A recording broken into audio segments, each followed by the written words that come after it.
So I've been dying to talk to you about Afghanistan because the president, God bless him, has gotten us out of this, ended this 20-year war with the most successful evacuation in history, right? 124,000 people. You brought attention to Robert Young Pelton on Twitter. You said I've known him for Right. years and he knows what he's talking about when it comes to Afghanistan. He said a number of Florida-based politicians and Americans working remotely are trying to create a Benghazi 2.0 with the propped up narrative that Biden has left Americans to die in a hostile Islamic nation. There are legit groups working on SIVs, but instigators are amping up the drama.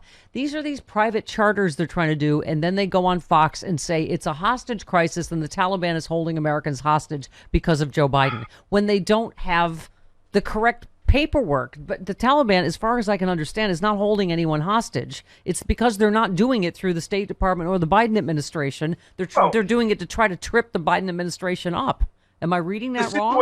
situation that's unfolding in Mazar al-Sharif, for example, are 6 chartered aircraft, local Afghan civilian charters that were chartered by Glenn Beck Thank to you. the tune of $780,000 each. And Glenn Beck thought he's just going to go there, buy local aircraft, lease local aircraft, fly them there, fly out all of these American citizens.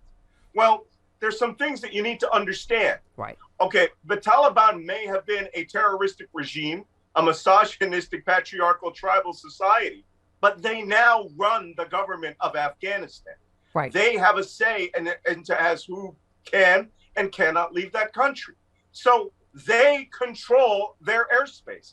Cam Air, which is the Afghan airline he chartered, runs by their lead. So instead of allowing the diplomacy to allow these aircraft to go, because they don't know, Glenn Beck and all the rest of them are saying that there was a hostage situation. Right. The They're same thing with these guys grandstanding to try to make Biden look bad. And can I Well, just the United Arab Emirates just arrested 6 people on August 31st who flew into the UAE with weapons from the United States on private jets, thinking they were just going to fly into Afghanistan and start doing a Chuck Norris hostage rescue. Yeah. Every time one of these incidents happens, you endanger the lives of American citizens. thank you. Right?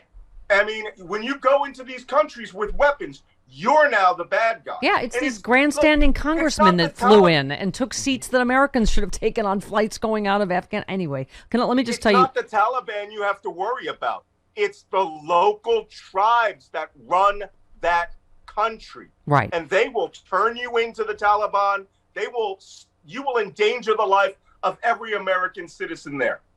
So, Secretary of State Anthony Blinken denied yesterday reports that the Taliban had blocked Americans attempting to fly out of Afghanistan, but said the group had not allowed charter flights to depart because some people lacked valid travel documents. Reports have emerged that 1,000 people, including Americans, had been stuck at the airport for days waiting clearance for their charter flights. One organizer blamed the delay on the State Department. Criticism echoed by some Republicans. Well, this is what happens when you don't coordinate with our State Department and you're just grandstanding and try to make Biden look bad. It is anti-American. I keep saying this. They're on the side of America's enemies, whether it's Russia and their anti-vax nonsense, whether it's, they're on the side of COVID, basically. They're on the side of January 6th insurrectionists. I mean, this is what this is.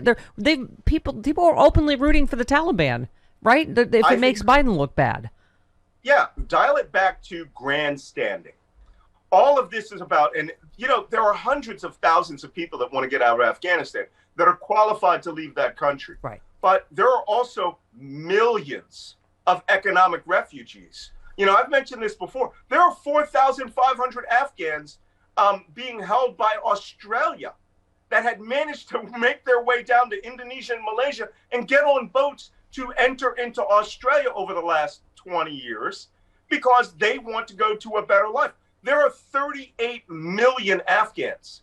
And what we can't do is we can't take every one of them. Yeah. So if 1,000 people get onto a plane and say, I work for the Americans, but don't have one document, you can't let them go. You can't take everybody. Well, Unfortunately, there are people who are really qualified yes. to go on these flights who are now being blocked. But you have these grandstand teams coming down there, and you know what they're doing? They are burning the pathways out for everyone in the future. Thank you. Because the first thing they do is they run to a newspaper and say, I rescued 2 Afghans. Yeah, but now you've left 100,000 Thank behind you. because Thank the you. Taliban are waiting. Yeah. So Blinken said one of the main challenges around the charter flights attempting to depart was some people lacked the valid travel documents, as you just said, which effectively blocked the departure of the entire group.